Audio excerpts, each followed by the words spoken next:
We're live. Yep. Hi, folks. Good morning, afternoon, and evening.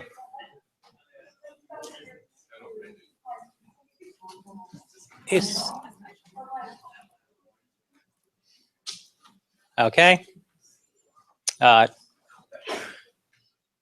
Happy Deepavali to you all. It's a so-called Festival of Lights, where basically you take it as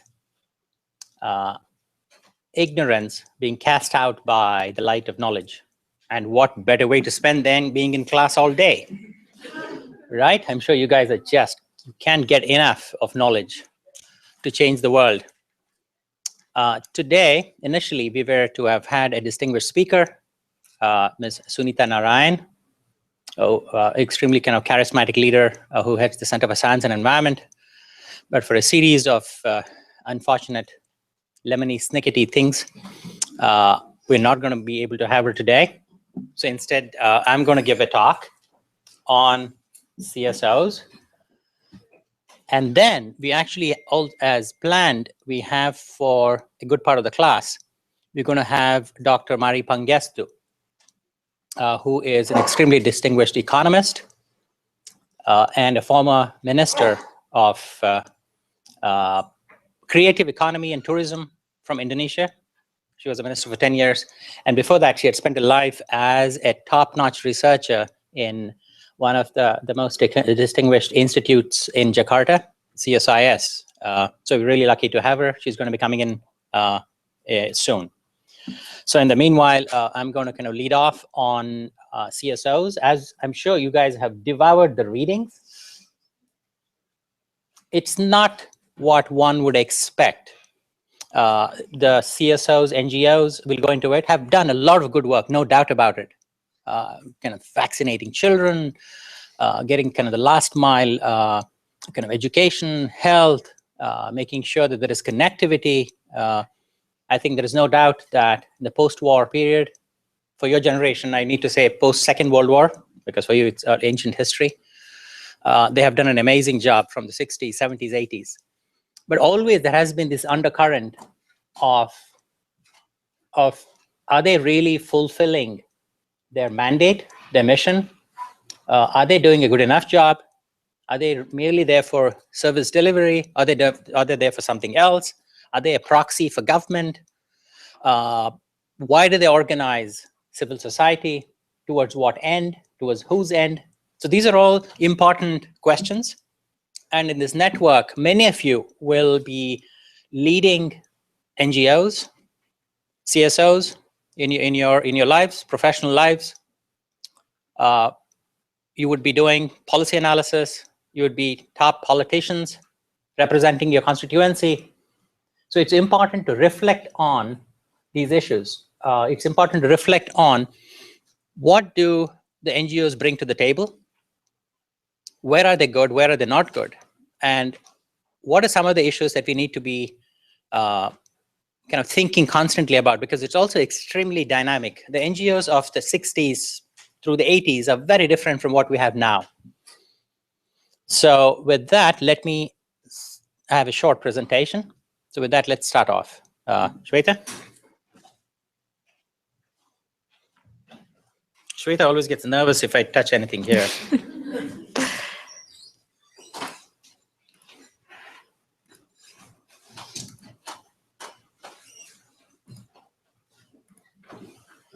Lovely. Okay. So quick introduction, because some of you like things defined, which is good, but one shouldn't be too then caught up in the definition. But CSOs have been defined in a kind of very specific way, and this is the larger group. CSOs are all non-market and non-state institutions, both non-market and non-state, outside of the family, because family is very much civil society, but outside of the family. And in some cultures, families are extended families, patriarchal, matriarchal lines. They can be very large. Entire communities can be part of this extended sense of the family, but outside of those families, in which people organize themselves. So there is a voluntary aspect to it, which is extremely important. They're not organized.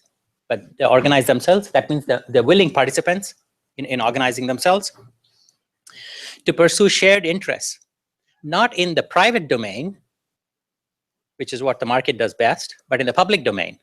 The public domain, consciously, they seek public goods, that is, in the community's interest. And the communities may be defined variously.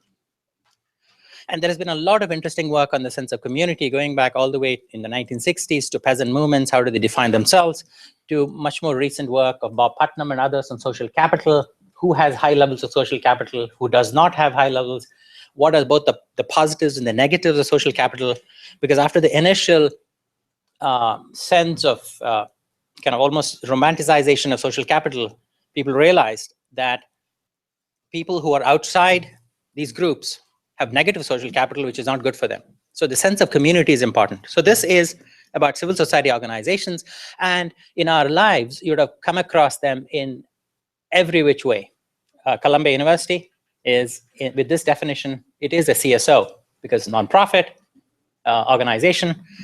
There are community-based organizations. Many of you as development practitioners would have worked with this. They're also called CBOs, worked with the community-based organizations, farmers organizations, village associations, environmental groups. We have a whole list, faith-based organizations. Okay, so labor unions, trade unions, cooperatives, research institutes, independent research, not government funded or from the private sector, but independent research institutes. And of course, we have a whole subset, large subset, which we'll focus on today, is NGOs, non-governmental organizations, with some crossovers to the others. And of course, what in the US are called private voluntary organizations, PVOs. Here in the US, most of the time for domestic issues, you don't really have them call them as NGOs. Mostly they're PVOs. Okay, and NGOs are a subset of these civil society organizations. And the World Bank, there is a famous operational directive, which is pretty old now, 1989. I don't think they've changed it.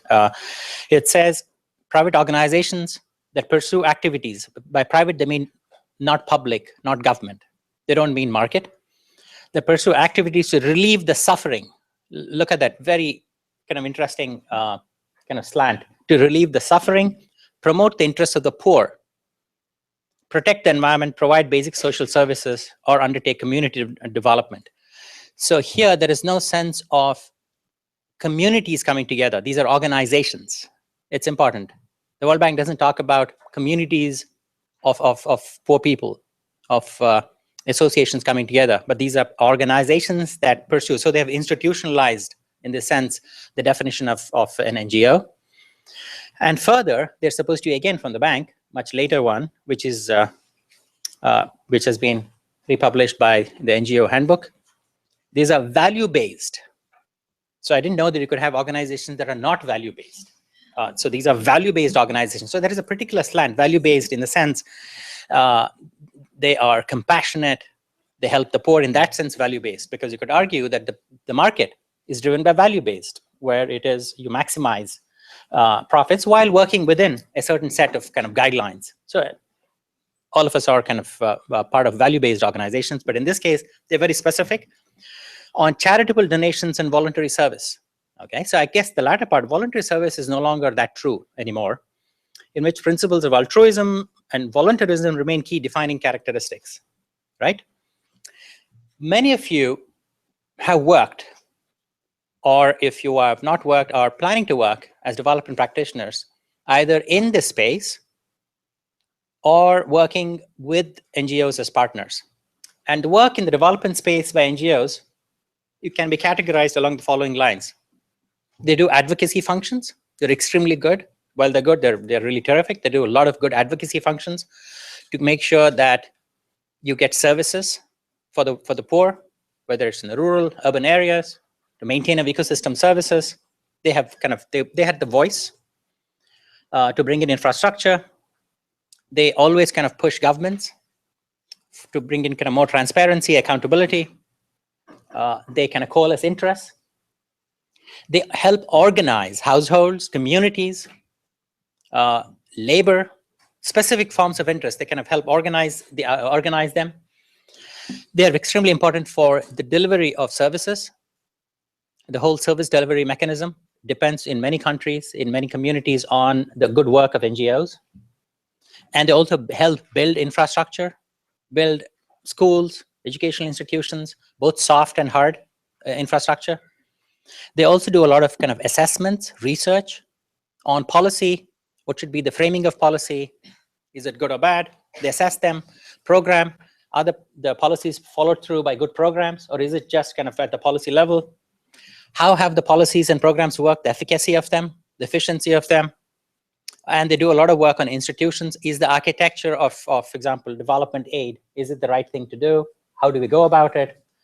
So lots of NGOs, which are research organizations, do excellent work on this kinds of assessments.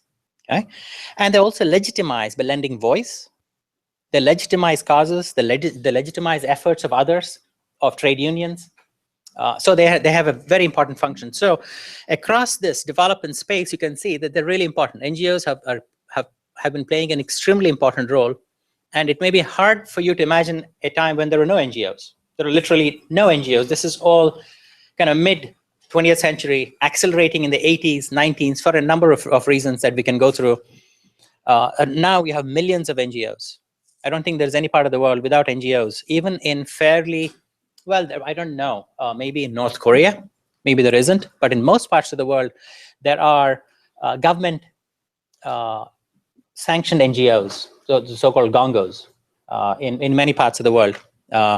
And most of the parts of the world where you guys have worked on, you would be part of NGOs or you'd be interacting with them routinely. For you, they're just a facet of development life, working with NGOs, right? They're not something that is unique and needs to be studied. You're just kind of taking them for granted. And so it's important that I think in this class and from now on, we get a little bit reflective about the role of NGOs, how good they are, how can they be better. So what are the kind of so-called calling card features? How do they present themselves? Why do we need NGOs? Okay, so there are several. I've just kind of sampled a few from our readings and from kind of the work that I've been involved in, that they always posit themselves as kind of coming up with alternative ways of doing things, not kind of your state-led, state-sanctioned, but experimental, that are people-centered, that are community-centered, that they can actually deliver this community-centered, people-centered ways of kind of, whether it's bringing in education, what kind of education, whether it's kind of health, how do you kind of bring in, how do you kind of organize this community? So people-centered is really important. Second is, there is a sense of a transformation, a transformative mission. They're not there just as extensions of government, doling out some kind of bed nets, okay? That may be one part of their function, but they're really kind of to transform. You always come across, when you read up on NGOs, you always come across this very important language of empowerment, social justice, environmental justice, right? So that's part of their kind of important calling card. This is what we stand for. This is what we aim to do. And by their neutrality, they're supposed to be able to speak truth to power, to governments, to major donors, to USAID, to say, look, this is a completely wrong way of programming. This is completely, you have the thing backwards, right? Speak truth to power is an extremely important function that that community-based organizations may not be able to, or may not have the reach, right? So speaking truth to power is an extremely important function of NGOs, so whatever scale. They are kind of local circumstances, needs focused, because they're nimble. They can actually be needs focused. They don't have to have this cookie cutter approach of doing something in distant capitals and then laying it across the landscape. The idea is that they can actually be very kind of adaptive. Another important function increasingly recognized is that they can be innovative. They can be partner with the poor, with the workings of the poor in innovative ways. Microcredit, for example, didn't come out of the major government program, or a donor didn't think of it. It came out of working with the poor. And so to respond to the poor, partner with the poor, take the local circumstances, needs seriously, and craft your programs, right? And a key calling card function is they are effective across scales, that they can work with the poorest of the poor in extremely marginalized communities, in kind of slums and shanty towns, all the way to kind of helping craft major policy programs in kind of national capitals or in Bretton Woods institution, right? So this is a wide swath that they can cover, and many of them do. They can rapidly deploy. They are much less bureaucratic. So they can actually rapidly deploy when an emergency strikes. NGOs are the first ones to get called in, whether it's a tsunami, whether it's a nuclear accident in many parts of the world. It's not because there is no government, but there is a rapid deployment factor that is extremely important to bring together the community in order to respond to the situation. Okay, and there is another aspect is that they're considered as objective arbiters of local interests, that they are very much embedded in this local society, but they are neutral to, they can actually see and arbiter across these kind of local interests. It remains to be seen how many NGOs in which parts of the world actually are these objective, neutral kind of arbiters, or whether they are drawn into and being party to one interest or the other. But these are some of the calling card features. When you start your own NGO, right, you need to keep this in mind.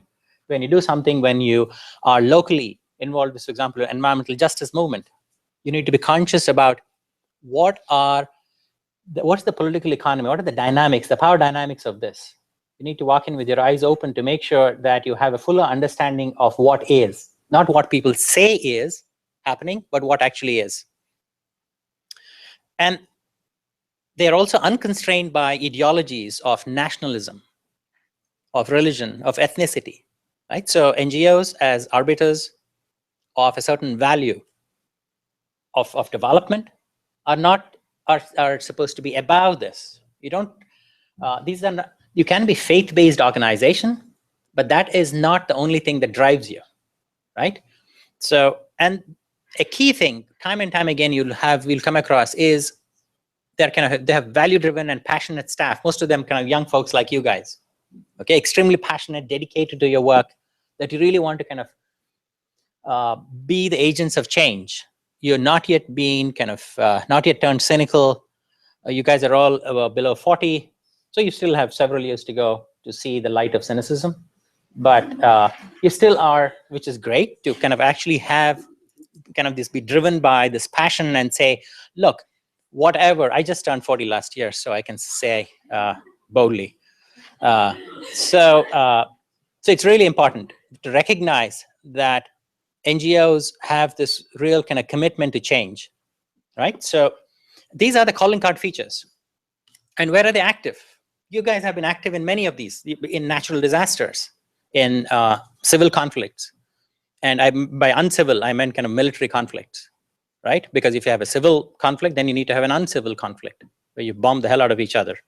So, so NGOs are called in, whether it's to deploy health or education, refugee communities, many have worked on. These are all man-made disasters. And then you have technology disasters, Bhopal, Fukushima. You have technology-led disasters where NGOs get called in. And they get called in during the build-up. NGOs are the first to say, look, this is going to be a disaster. We got to do something. So they're in the build-up of this disaster phase, trying to actively advocate for an alternative form of saying, don't build dam here, don't do palm oil plantations here. So they are in this active build-up. Then they're also called in for the response. When you have this huge conflagration, what do you do? So NGOs get called in to respond to those disasters, right? And then there is a relief period. So there is cyclical. Okay, so you have this build-up where you have NGOs screaming loud. Then you get called in during, especially during the response and relief. Then once the emergency passes, the government goes back to its old business as usual. NGOs are expected to be there to say, look, don't continue to do this. There's going to be another disaster in the making. Okay, so there doesn't seem to be much learning from history. So there is increasingly there is a continuum of emergency. In many parts of the world, it's a new normal. Right? So there are long-term conflicts in the Middle East, in parts of Asia, parts of Latin America. No continent is immune to these long-term conflicts. Okay, and you also have a heightened awareness of these potential conflicts where NGOs are called in to be not so much peacemakers as much as to mediate, right? So NGOs doing some wonderful work in many parts of the world. Then you have this rolling emergency where there is a flare-up, several people are killed, hundreds killed, then it kind of dies out, and NGOs get called in. And so this becomes a new normal. There are NGOs that have been in some parts of the world for the last 20, 30 years. That is working in an emergency situation is the new normal, which was unfathomable 50 years ago. One wouldn't think. You would expect that governments, as being responsible for functions of governance, that would be the primary task, is to make sure that emergency means it is unusual. But now in many parts of the world, an emergency situation has now become kind of the new normal. So one needs to ask, what is the long-term sustainability of NGOs functioning in these kinds of situations? What is their role? Many of you will get drawn in. So you need to be conscious, what is your role in this when conflicts or emergency situations have been the kind of the new equilibrium, and they've been going on for 30 years. Okay, and then there's a whole lot of issues of how do you get funding, how do you deploy your staff, who do you get into this kind of a situation. So these are all really, really important. And many NGOs are in parts of Asia, Africa, Latin America for perpetuity, even though the mission always says that we build the kind of community's voice, we get communities mobilized, and then we kind of fade away, right? We have done our job. But I've yet to come across NGOs that fade away into the sunset, right? They always have something else kind of going on. So, and these are not only the big NGOs, even the medium and the mom and pop NGOs as well. You rarely see NGOs kind of shut down saying, look, we have done an amazing job. Thanks, guys. We now move on to something else. Very rarely that happens, right? And they, in some parts of the world, they are almost in place of government, because governments don't have access, whether it's last mile or because the problems of whole regions are out of their control. And this doesn't have to be Syria. In many parts of the world, for example, many of our readings said Bangladesh. Some of the world's largest NGOs are in Bangladesh doing wonderful work, but they have been in these provinces, in these districts, Parganas, for the last 30 years, 40 years. Okay, so they deliver what one would expect kind of governmental services, whether it's education, whether it's health. Please do answer that. And then we have, in many parts of the world, they partner with governments, okay, as service delivery mechanisms. Okay, so in perpetuity, they're there forever. Okay, so then you need to ask yourself, starting a new NGO, working with an NGO, what is it? How do we kind of do the transformative function if you get drawn into this kind of service delivery? And then NGOs work with other CSOs, civil society-based organizations, community-based organizations, farmers groups. That's part of their kind of bread and butter. They also work with government agencies. Increasingly, because of this whole PPP model, they work with private sector.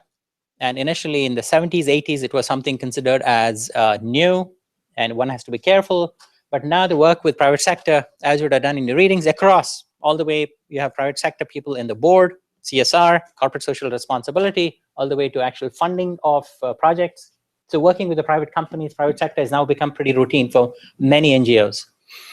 And increasingly now, in the last, I would think, 10 to 15 years, there's a new form of kind of these NGOs, which are these networks. Networks are very different from your traditional place-based NGOs.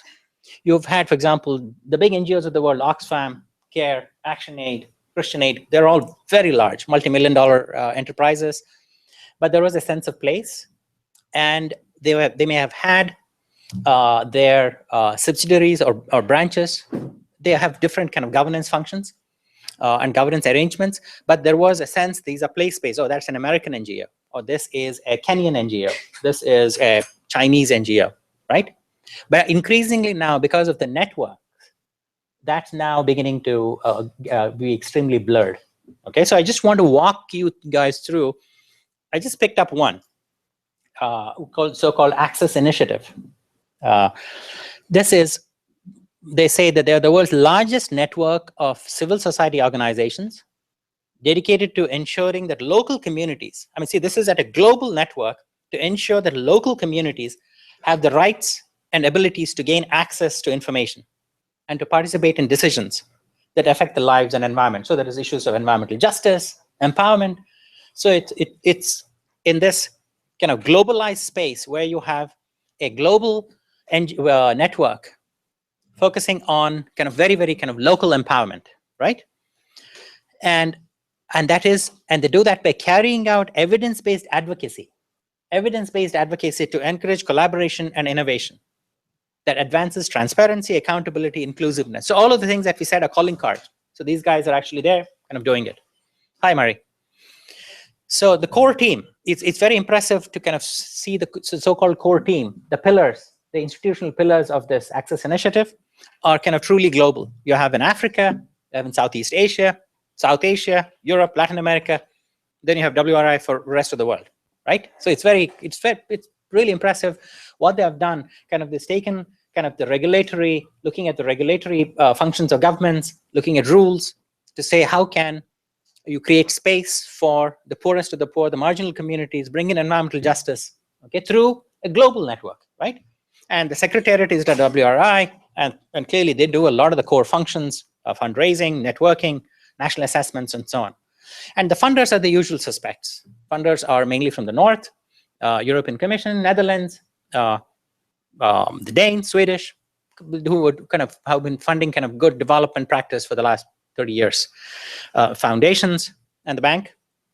Okay, so this is one thing at a global level. How do they function at the local level? So I'm just curious, right? So I went into this ILEG, Institute for Law and Environmental Governance, that's in Kenya, which is a core Access Initiative member, right? And they do for Kenya, and they do also for parts of East Africa.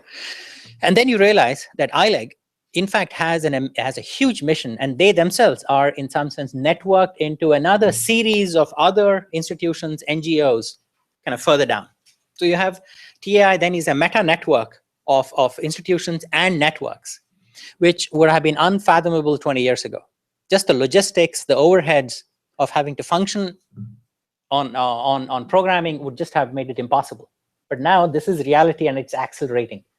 So in the years to come, many more NGOs are going to be kind of have this kind of network function, and not just networked in the sense of we'll kind of co-write something together, but truly embedded in each other's kind of governance, right? So, and I don't want to kind of belabor this. I mean, they have impressive programs, and if you actually look at who are ILEG partners, it's just astounding. They have government agencies in Kenya, Tanzania. They have many universities. They, of course, have a lot of northern institutions, funders. They also have a lot of community-based institutions. So they span the whole spectrum, right? So it now begins to see some of the older definitions, and our understanding of what constitutes an NGO or a CSO really needs to be kind of more dynamic, needs to change, right?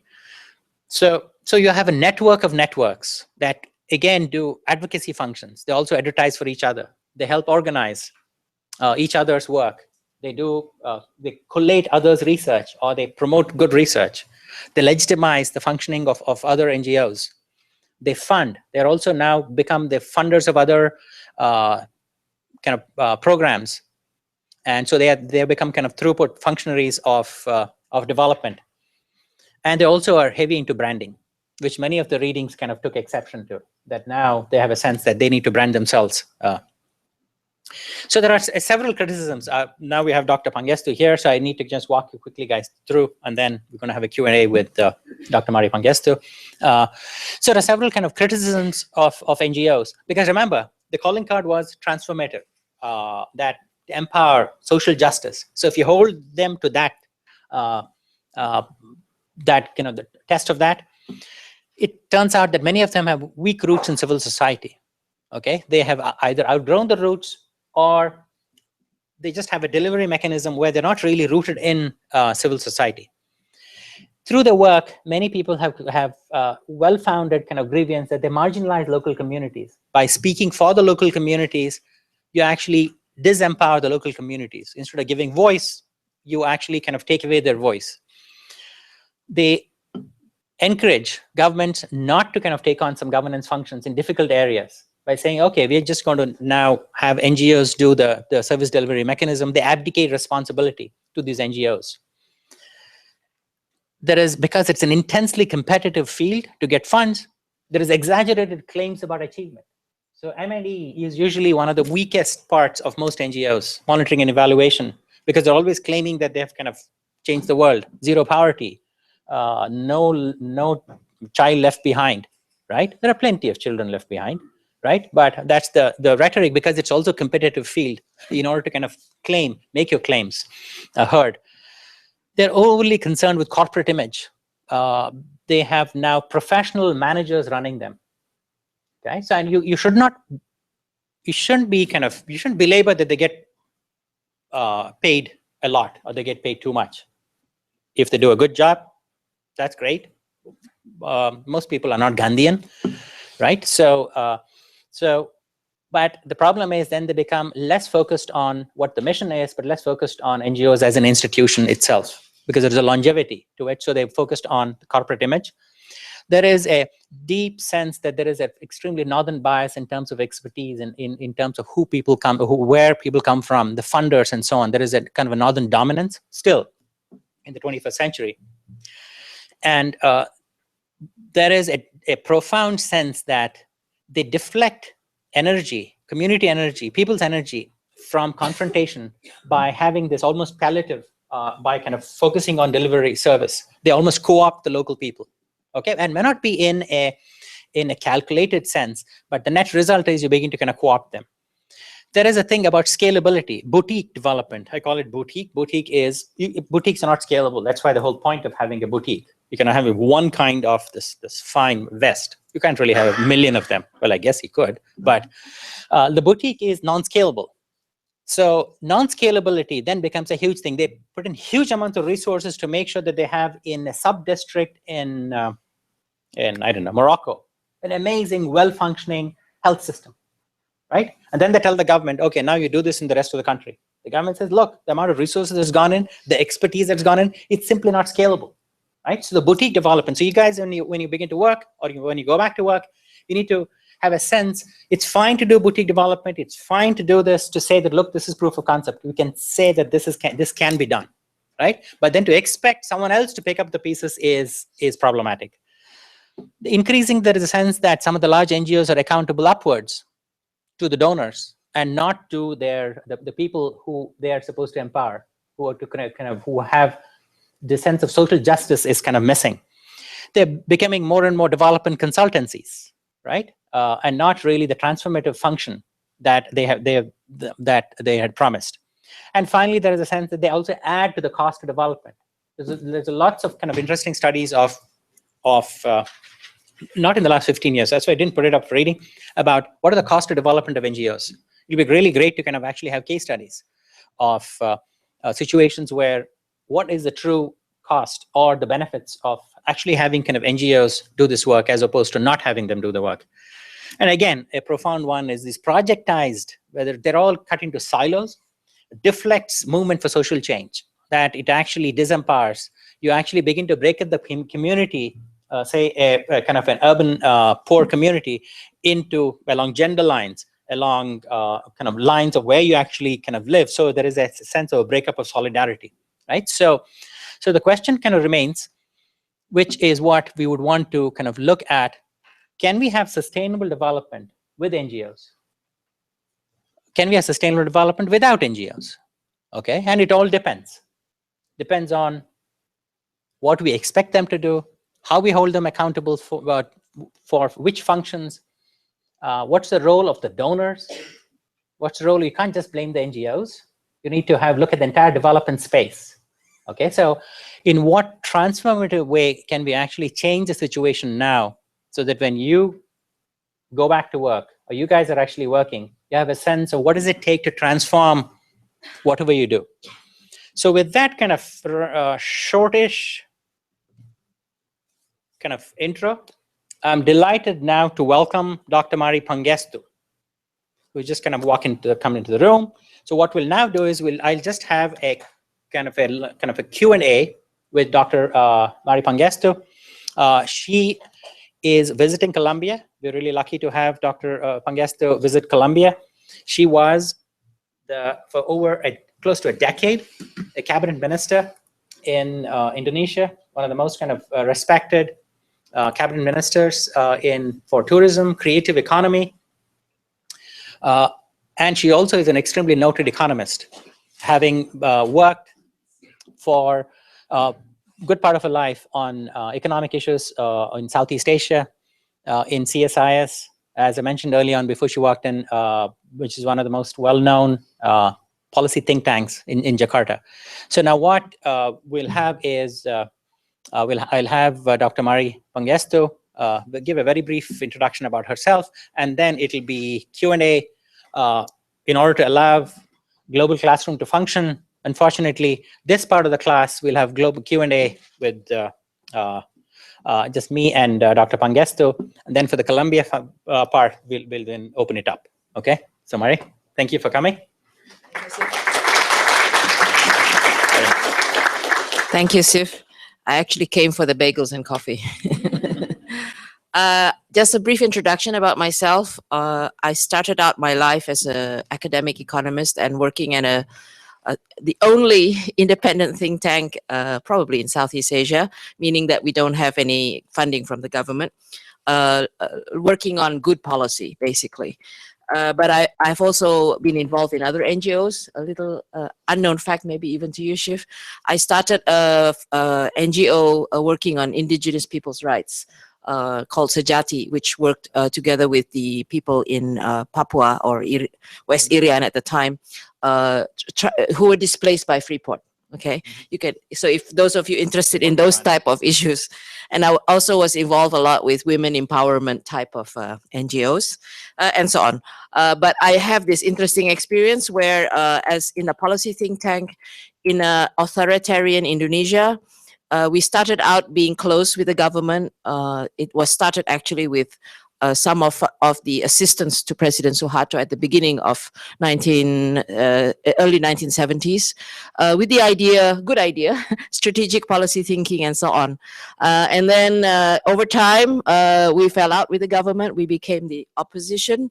And then we went through the reform period where we were critical of the government and were actually somewhat I suppose not persecuted, but at least not in favor with the government. And so we were part of the reform movement that ushered in democracy in '98.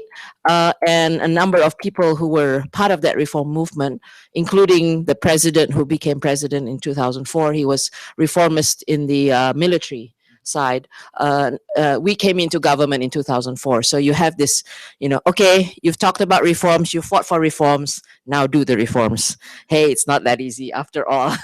But I survived 10 years, and I like to think that out of the 100% of reforms that I thought I should do before I went into government, perhaps I achieved 10 or 20%. And some of them lasted, some of them not lasted. But anyway, that's kind of my experience. And now I'm out of government, but I still think the role of NGOs, with all those caveats that you put up, is very important. I would say my lessons from NGO and going into government, perhaps because of my background as a researcher and always advocating for good policy, I think evidence-based policy making is very crucial. And because I'm not a politician, it was the only way I could survive. So the only way I could face the parliament and the politicians was to come up with the numbers, facts and figures that they couldn't dispute. It was the only way I could survive. And I would say maybe not, it doesn't work all the time, but at least you still try to inform the public when you do that, because I think informing the public is part of the role of NGOs. But you have to be, I think you have to be, what was the word you had up there, which I liked? You have to be kind of honest about it. You can't make up facts and figures to suit your your signpost NGOs who have like really exaggerated findings, which try to prove your point. We always try to provide the right evidence, balance perspectives, and so on. We have to be responsible about it. Maybe I'll end there because I think it's better to have question and answer. Yeah, sure. Thank you, Dr. Pangestu.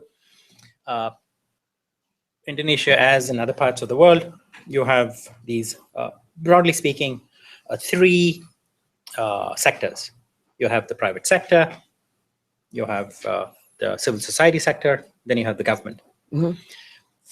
I'd like you to kind of take this question from two angles. One is as a as a reformist person within the NGO sector, how do you push through change? How do you make things happen? And then from a government perspective, working with these three sectors, how do you kind of make sure that these changes come about and are lasting?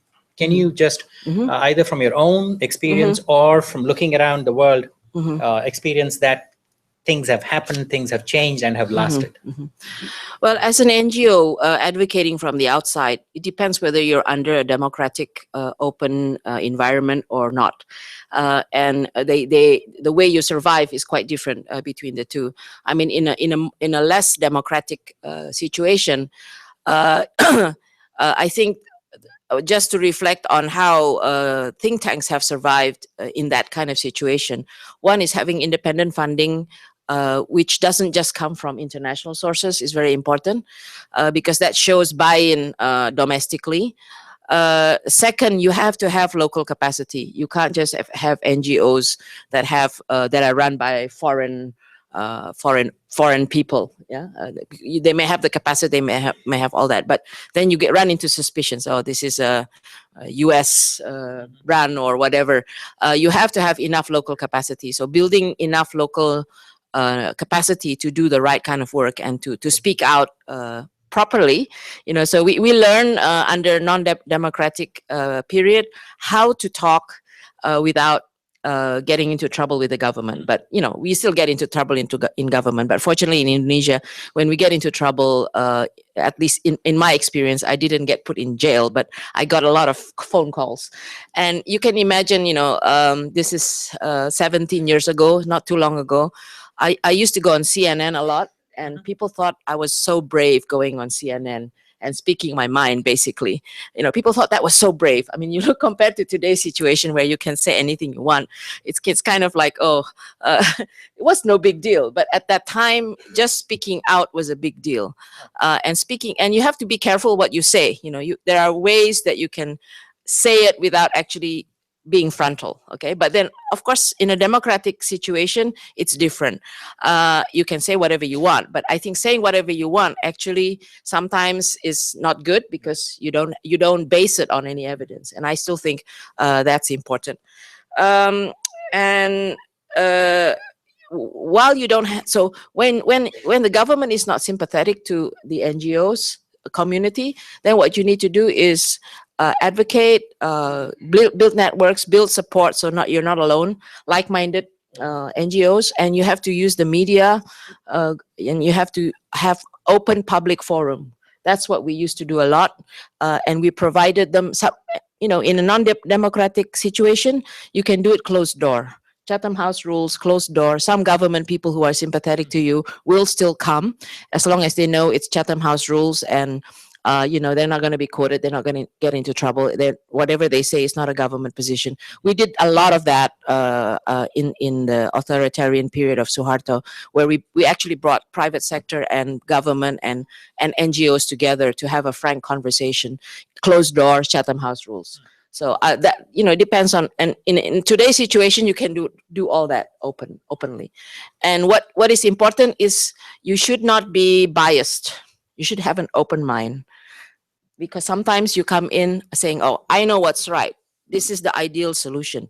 But you got to be able to listen to opinion from A to Z.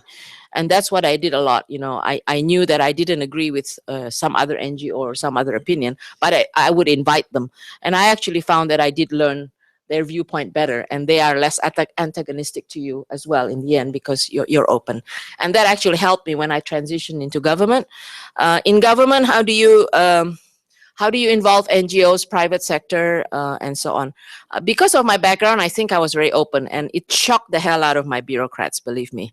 They were not used to listening. They were used to saying, okay, this is the regulation, private sector, you follow, or, I'm not going to sign your recommendation or your license. So it was really, I had to re-educate my bureaucrats. And in the end, they found it useful. So every time I want to make a policy change, I would have, you guys, if you are in NGO world, focus discussion groups, right? You know what those are. And I would have them as many times as it needed for people to understand what we were talking about and to try to listen to all the different viewpoints from the private sector as well as from NGOs and from the media. I would involve the media a lot because they are important in communicating to the public. And believe me, there is no one private sector. There are, that's what I found, the chambers of commerce and all these associations, they're not one voice, obviously, because different interests, right, depending on the policy. So you have to know, when a business person is speaking, is he or she speaking on behalf of his or her own business interest, or is it of the overall business sector? So you have to be able to talk to as many people as possible. How do you make change? Not easy. Actually, the hardest part is the bureaucratic reform. So what we did in government, myself and other reformers, what we try to do is quick wins. You try to find something which is easier to do and will have impact and will have support and get people to buy in and support further reforms. So in our government, we picked tax and customs as the first one, and second was all the trade licenses, and because that was the biggest complaint from the private sector. And we did islands of best practice. So you can't change the whole country, the whole situation at once. You start with either one part of the country, usually the big city, one part of the, say, taxpayers, the big taxpayers first, and then you create an office which has the system, transparency, good governance, and evaluate it for service performance. So you do it in phases, and then you get buy-in and support, and you use the media a lot to publicize what you achieve, and you try to institutionalize it, and that's the hardest part because it can be undone quite quickly once you're not there, and you have to have enough champions in the government, so like a few ministries together, otherwise also it doesn't work. So thank you. Dr. Pangestu, you have heard that NGOs are, for the most part, not fulfilling their kind of social transformative role, that they get sucked into service delivery, donor pressure, government pressure, and then that's all they end up doing. And that, while important, actually then begins to kind of basically co-opt them. From your experience, what should be done? Do we then begin to say certain NGOs need to do only that, some other NGOs need to do this, or what is your kind of, what do you think in a practical world, how valid is this charge? And is it a dichotomy between service delivery and transformative? And if so, what needs to be done? Yeah, I kind of think that an NGO should not try to do everything, just because it's not easy to do, and sometimes it's difficult to define your function.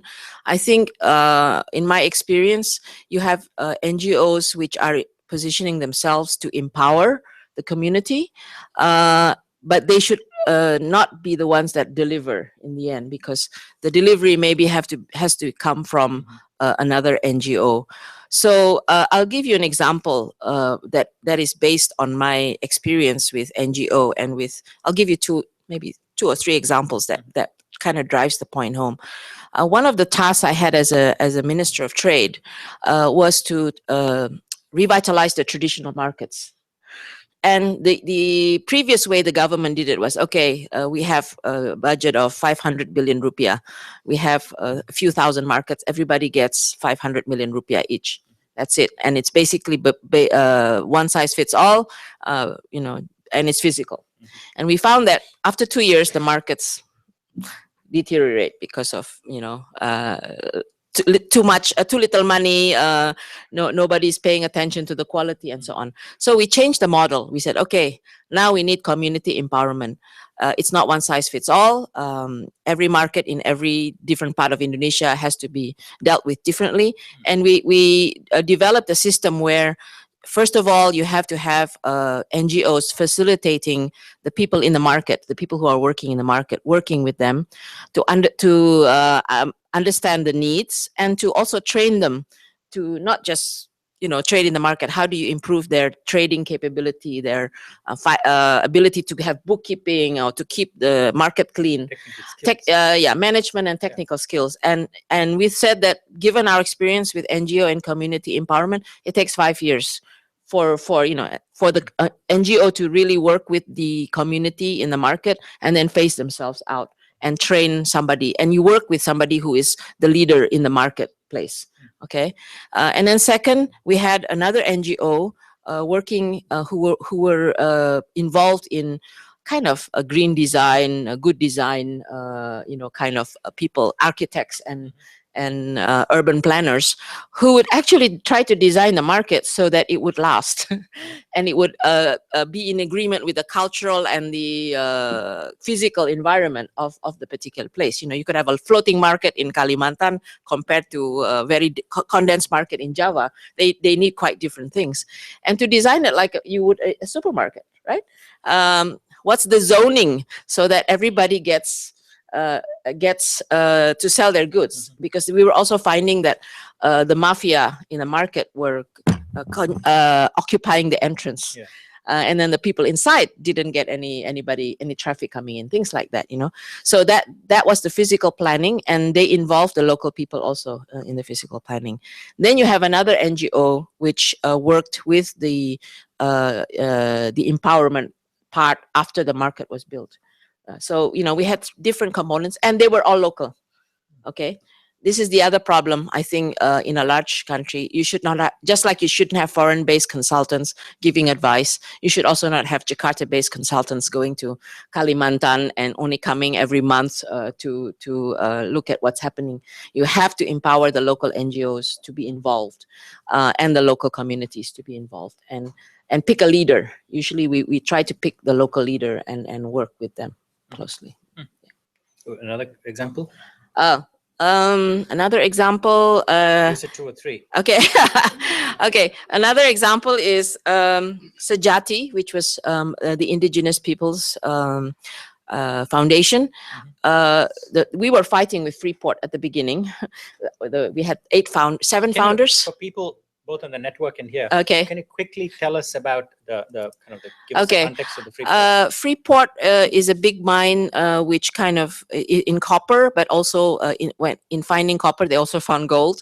Maybe they earn more money from the gold. And they came in at the beginning of in the late 60s and early 70s, where we didn't really have too strict regulations, and we were just, okay, we need investment, come. So they had kind of like a sweetheart deal, if you like, and they basically carved out a mountain, and all the tailings came and disturbed all the people living around there, and they had to be relocated. And in the relocation, it was done pretty much without any thinking. Okay, let's remove this tribe here, let's remove this tribe there. And they couldn't survive because, they are nomadic, and, if they eat sago, they were moved to another place where there's no sago. They can't eat, they can't hunt. So there was a lot of distress. So we came in as an NGO and we studied the issues, and we found that was part of the problem. And that Freeport was not doing their part. So I think we like to think that we were the beginning of what Freeport now today is different. They're more responsible. And the problem was actually partly the government itself, the local government and the national government also didn't care or didn't know, okay, never mind, move them there. And there were no land rights, no communal land rights law. So we fought both for the communal land rights law and for relocating these people back to where they could live and survive. That was our vision. And we ended up working with Freeport. And we decided, okay, we can't just fight Freeport. We gotta change and reform Freeport. And 2 of our founders disagreed, and they left, and we had a big fight. You're going with the enemy, etc., etc. I said, no, we're not going with the enemy. We want to change the enemy. So we like to think that we changed the enemy in the sense that now all mining companies, not just Freeport, are being forced to do the responsible thing, even for sins of the past. And now Freeport does have funding, and they are trying to do. And we moved back the tribes. So that's kind of like you have to be open-minded in finding solutions. My last example, because it does involve government companies. About a few years ago, our palm oil companies were being banned by Nestle, Cargill, and Unilever because of Greenpeace. Greenpeace came out with a very, we think, exaggerated report about the destruction of forests and due to palm oil estate. And they had all these horrible film showing orang-utan displays and so on and so forth. While there's some truth in that, we felt that it was overblown. But this was private sector to private sector driven. Unilever said, I'm not going to buy any more from your palm oil companies because our consumers don't want to eat contaminated palm oil, something like that. So government, what do? It's B2B. It's not government to government. So we went to Unilever and said, look, this is not fair. You've been buying palm oil from us for 60 years. And a lot of palm oil from Indonesia is being supplied by smallholders. They are the ones being hurt. This is a development issue for us. So we have to find a solution. So the solution was, and we brought Greenpeace. We talked to Greenpeace and everything. The solution was to come up with an independent third study that was scientifically based, et cetera, and that everybody had to agree to whatever the conclusion was. And the conclusion was they found some sins done by the palm oil companies, and the palm oil companies were required to have an action plan and have changed their management, which some of them did. And then there was a third company hired by Unilever and the palm oil company to monitor that the palm oil companies did what they were supposed to do. And Greenpeace quietened down for about 2 or 3 years, but I heard that they're now coming back up again. So that's another example. Okay. Dr. Pangestu, it's clear that this kind of intensive exchange, trust building is required. Yes. But that is time intensive. And it is resource intensive. On the one hand, you have donors, including governments, saying, look, we really need this kind of these projects done in X number of years, and these are your outputs. This is what you guys need to do. But on the other hand, you really know for true sustainability over the long term, you really need to kind of get the communities together. You need to empower them. It can't just be a service delivery mechanism. So how do you manage? What is a practical advice you would give development practitioners about this time-intensive nature of development versus being put in a position of just having to kind of simply not having the time to do it? I think depends on the complexity of the development area you're working with. I mean, in the case of Indonesia, you should never roll out a program from day one nationally. That is just asking for a lot of trouble, just because Indonesia is so diverse physically, geographically, culturally. And I mean, the way I would do it, just like I did it with the markets, you do a pilot. You have to do a pilot to test. And in Indonesia, with many of the policy issues we do, when we do it properly, you do the needs assessment, first of all. And then you identify, and then you try to do a pilot to test it. And then you identify the policy that is most appropriate, and the policy instruments that would work, and identify the stakeholders that need to be involved. Then you have to test it and in different parts of Indonesia, not just one part. And you have to know the geography and the culture and the different areas. And then you would do test it out and look for quick wins and publicize the quick wins as much as you can. And I think getting stakeholder buy-in at the community level is very important to get that going. And I think we've had some successes. We have had some failures, like probably the one that is challenging for Indonesia right now. We have a village fund.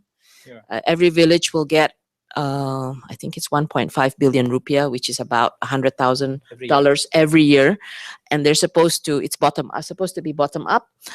So they have to. I know what they're going to use the money for, and hopefully it's going to have a positive impact. So, but I think the capacity to be able to understand what they want to use the money for, that's actually a role for local NGOs, and I think they should be separated from the ones that are helping to prepare them to come up with a good plan, and then others who will actually help them to implement, because I think it requires different skills, and probably for governance purposes you don't want the ones that are helping to prepare them to be also implementing it. SDGs 2030. So we have now less than 15 years to really kind of achieve those SDGs. In your view, what are maybe the top 2 things that we could do in the NGO, private sector, government relationship to really begin to accelerate the achievement of SDGs?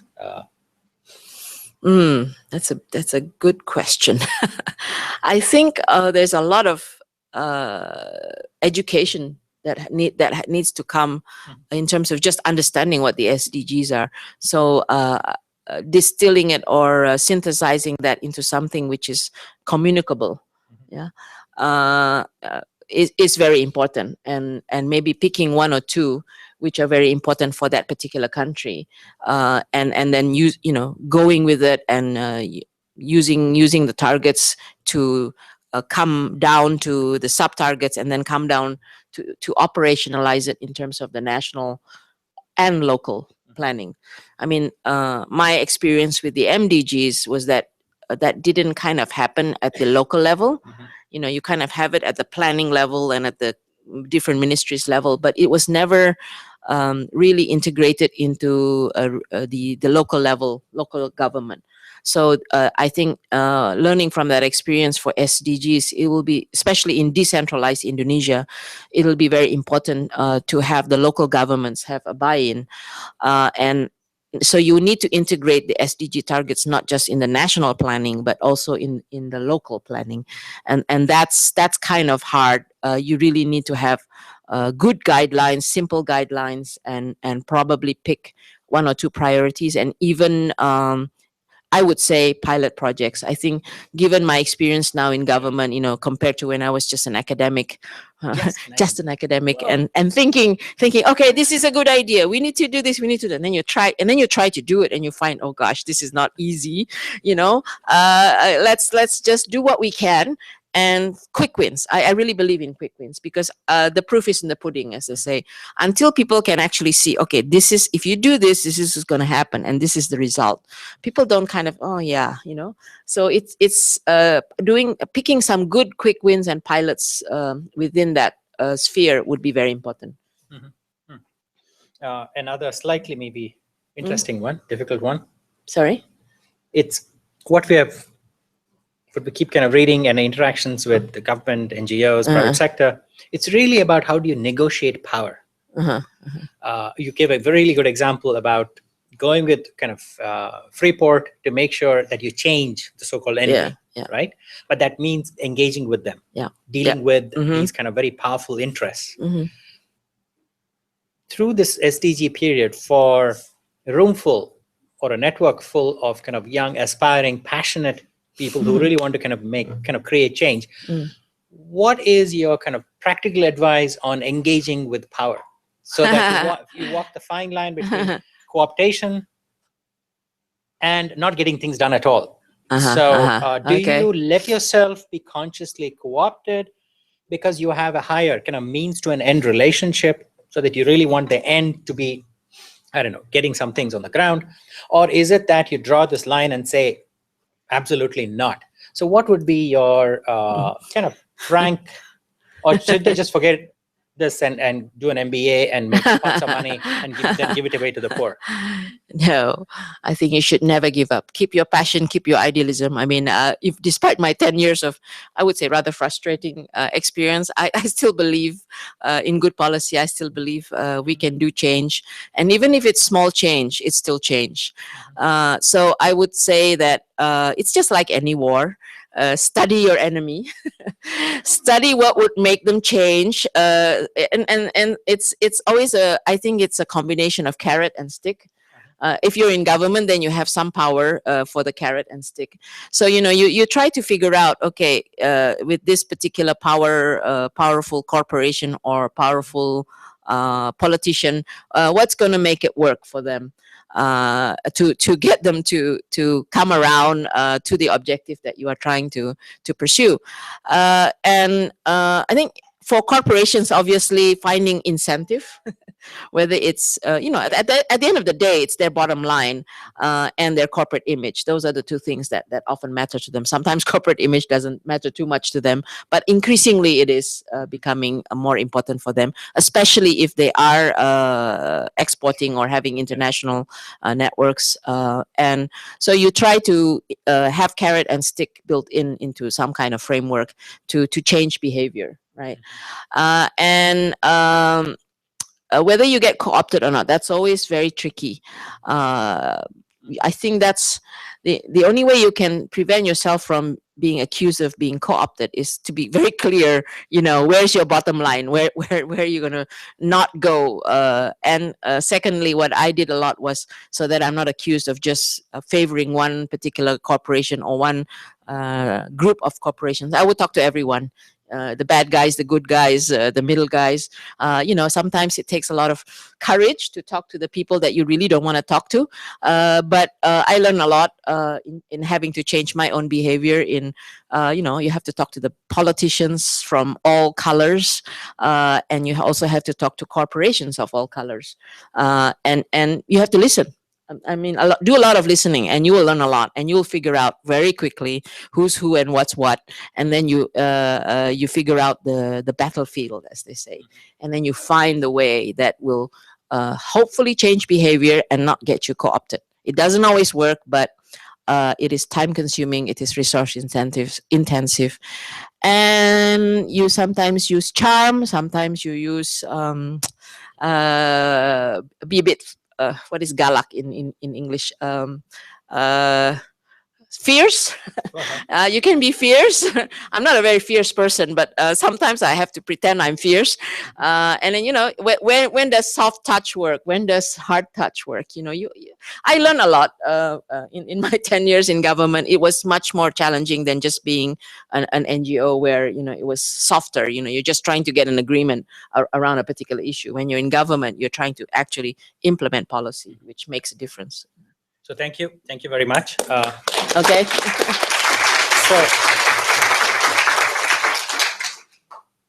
So Dr. Pangestu clearly is not only knowledgeable but also passionate. What she could have done is she could have said, okay, now fine, now I'm a minister, kick back, relax, and then let things go, and you can always blame the bureaucracy, saying, oh, these guys simply can't do anything. But from what I've heard from many people, she was the last person to kind of do that. She kept pushing, and which is a thankless task, because ultimately as a minister, they're your bureaucrats. So to kind of keep pushing them, saying, look, this is not the way to kind of function. This is not the way to work with the private sector. This is not the way to work with indigenous community groups. Okay, so I think it's really important, and we're really grateful that you took time off to come here and kind of tell us as things really are. Because you didn't kind of really come up with just a set of kind of platitudes that you just find kind of common interests, win-win situations, and go with them and so on. But you really said, kind of took on some of these kind of difficult tasks of how to deal with power, how to deal with situations where clearly everyone is not going to be a winner. Okay, and how you may be kind of accused publicly of kind of siding with one or the other. So thank you very much. So now what we're planning to do is, Shweta, is there a bunch of questions that I have to, or can we just quietly skip that? Okay, so now, Dr. Pangestu, usually there is a Q&A based on both the discussions and the reading. Okay. So what I'll do is, I think to be only fair, I'll take these questions, but I will definitely call on you for your wisdom. All right. Okay. Okay, so thank you again. All right.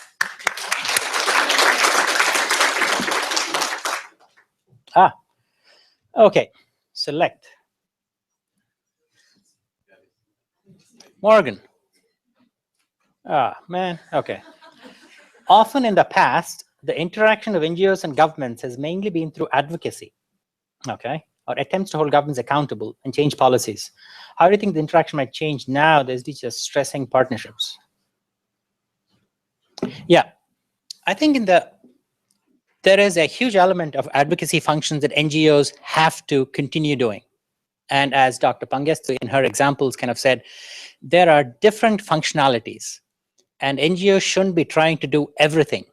The problem we have with many NGOs is because of the funding stream, because of fixed costs, that they begin to kind of take on functions that go across from advocacy, adversarial potentially, to service delivery, where you work with the same people that you're supposed to kind of monitor and evaluate. So these are all kind of functions that, when it works, can work very well, but most of the time it begins to break down. And you do have both on the donor side and government side, NGOs can come under tremendous pressure of withhold of, for example, their funds can be curtailed. They can become unpopular. It's an extremely competitive field. I come from South Asia, where you drop a hat and under the hat you find 3 NGOs, right? So, and you shut down one NGO, 3 others spring up. So it's now one really begins to have a much more nuanced approach to what constitutes NGO. Increasingly in parts of East Africa, it's the same things. There are so many kind of NGOs that they no longer are driven purely by this sense of kind of altruistic change, transformation, but also has become a new form of business. There is a new professionalism, which in many ways is positive, but can also be extremely negative. So I won't kind of posit it as either or, and also what's the nature of the partnerships that SDGs are kind of talking about. Partnerships can also mean being the tough one, constantly challenging the government on the efficacy of the policies. Partnership doesn't have to be, my favorite phrase, holding hands and kind of dancing, right? So partnerships doesn't have to be all cozy and getting things done in a very nice way. Most of the time, things may not get done in that way. So specialization, knowing your limits, and what Dr. Pangestu said, very important, would be diversify your funding so that you're not accused of being, even if you're speaking truth to power, perception is as important as reality. So I think keeping these in mind would be important ways to kind of go forward.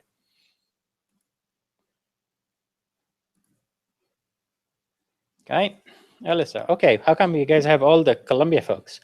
On an ethical level, given northern dominance of NGO space, how involved should Westerners be on the ground as part of NGOs? Most Westerners cluster in capital, not in touch with community. Westerners hurting more than helping. I think this has to be really kind of context driven. One cannot really come in with a kind of a sledgehammer of an answer, saying either, yep, Westerners, go home, you're done enough, whatever, both good and bad. So now it's time for the kind of so-called locals. Because I think you need to build up institutions. You need to have capacities built up. So I wouldn't kind of put it as Westerners, non-Westerners, but I would kind of posit it as what's the nature of specialization that is needed, how much of that the expertise needs to be built up, where do you get the expertise from? But eventually, there has to be a phasing out, whether it's Westerners or, as Dr. Pangestu said, in a country like Indonesia, many parts of the world, it can't just be from the national capital who go out and kind of into the rural communities. So in that sense, there is the communities and then there is the other. And you have defined the other as Western, but it doesn't have to be Western. It could be along kind of lines of kind of provincial versus the metropole. Okay, that's a very important distinction. And some of our readings kind of said how many of the policy programs that come out of national capitals have the faintest of ideas about what happens in the rural areas. So that is also equally important. So I wouldn't just kind of be harsh and say, Westerners go home. Okay, select. Oswald, it appears that some NGOs are taking the role of local institutions. Do you think that one of the NGO errors is they're trying to replace local institutions? Better focus would be building capacity. Yeah, I think, again, there are different kinds of NGOs. Local indigenous groups also are, in a sense, NGOs. So in that sense, they are local. But I think the spirit of the question is, can you have external NGOs take on local functions and marginalize these local institutions? No, the answer is we should not. You need to build their capacity. For example, Dr. Pangestu was saying, build capacity on specific things, on management skills. How do you run a project? How do you get, how do you kind of maintain your kind of accounting books? How do you kind of how do you bring in other members of the community together? So there's some specific skill building needs to be done. And so if the sense that you have large NGOs pushing into all aspects of development space and pushing out kind of local NGOs from their kind of functioning, then that would be a mistake. And I think some of our readings actually say that that's a huge mistake, and that's what actually is happening in most parts of the world. Okay, due to increased competition to secure grants, it keeps shifting the scope of operation to fit the requirements for prior. Yeah, this is a huge problem. Projectizing development is part of the problem. Second part of the problem is competition. Competing with other NGOs, with other CSOs is another part of the problem that you constantly kind of keep shifting, because you have fixed costs as NGOs. When you build up these NGOs, you have fixed costs you have to run, both in the national capital as well as in the outlying provinces down to villages.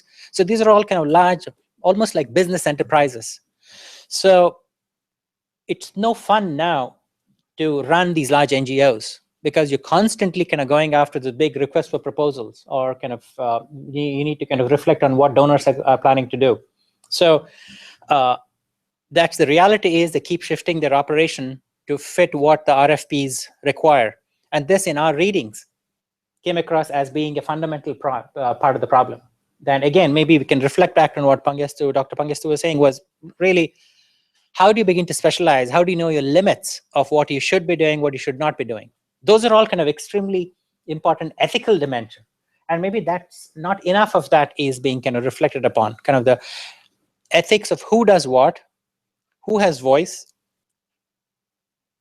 By promoting a certain cause, are you displacing the marginalized? So these are important kind of questions that we need to reflect on, and hopefully that's something that you guys have already been kind of reflecting on in your work. Okay. In your opinion, how can NGOs' financial transparency be improved? It's easy to say that it has to be fully transparent, that they need to have as publicly funded organizations, that they need to, a simple thing of transparency would be putting out the annual reports and a certain level of detailing of the annual reports. That's one kind of transparency. A more important aspect of the transparency is how do you work with people? How do you work with interest groups? How do you kind of actually make sure that when you have a CSR, how do you actually, what are the firewalls? So financial transparency can be easily be done. And I think most responsible NGOs kind of do that. More important would be how in your line of work, how do you kind of begin to deal with situations of power, disempowerment, empowerment? That would be the more important part of this kind of transparency. So I would kind of go beyond financial transparency to say, how do you actually begin to deal with kind of government at these various levels, at district, provincial level? How do you kind of actually work with powerful private lobbies? Currently, we hardly know how these NGOs function, especially these large international NGOs. How do they function? Because at least in parts of Asia and Africa, they are everywhere. You have them from service delivery to humanitarian to working with national policymakers to kind of craft new policies that then down the line you find that they are actually the recipients of very large programs. So those are the kinds of transparency of functions that you really need to make sure is understood. Okay, I think the last couple of questions.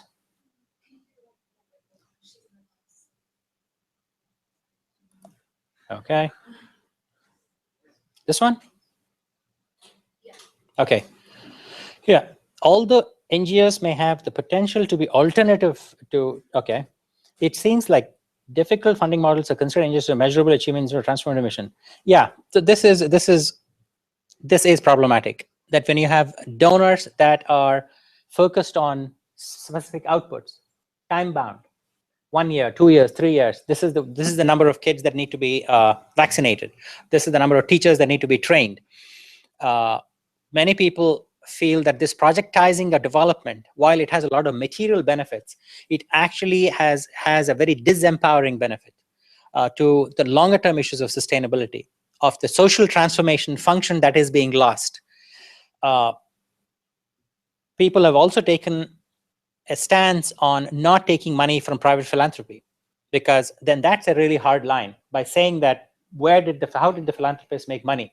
So it's kind of tainted money. So we shouldn't even be doing that. So it's not just kind of international, but even kind of domestic, national. There's a lot of kind of literature on how NGOs get co-opted by accepting certain sources of money. Okay, but on the other hand, you need to balance that with what is it you're trying to do? How can you do your transformative? How can you realize the transformative potential? If there are ways of doing that by not accepting certain kinds of money, I think then that's really good. But currently what we do have is an increased projectization of sustainable development. And I think SDGs may in fact accelerate that, as projects say, okay, we're going to be hitting SDGs 1, 6, 8, and this is one project that will do it. Okay, so this is a question, I think, which is difficult to answer, because it doesn't seem that there are very many institutions around the world that are looking to the long-term transformative potential of actually kind of empowering people, empowering communities, in order to kind of help realize the longer-term issues of sustainability that comes with actually reflecting on power, changing the power dynamics. Those are all very long-term decisions, and many donors are wary of getting into those, and for kind of good reasons. The governments are not interested because they're not, donors are not acting, not in a kind of a space of their own making. You have governments that are simply not interested. Which government in power is interested in a transformative potential of empowerment? There have been many stories about what happened in South Africa after the hard-fought victory against apartheid, when the ANC government took power. Did they realize the transformative potential? Many observers say no. They kind of basically went along with business as usual. They didn't really do any major for example, land reforms. Okay, so it's easy to be kind of critical, and part of being in class and kind of in discussion is to be critical. Okay, but also to realize kind of the limits of what is pragmatic, what is practical. How do you allow yourself to kind of do you allow yourself to partner, knowing clearly well that you may be perceived as being co-opted, but do you have an absolute hard line? Okay, so these are all questions that I think we should reflect, we should discuss, knowing fully well that the pragmatics of that is quite different. Actually, kind of getting it done is very different from just talking about it. So sorry. So with that, now the hour has struck here. It is almost 9:30. So I'm very sorry about some of these other, I'm sure, fabulous questions, Chandni. Sorry. So we need to kind of close the global classroom now. We'll have 10 minutes break, and then we'll come back for the Columbia session. And so for all of you in other parts of the world, have a very good afternoon, evening, and morning. And I'll see you again in about a week's time. Thank you.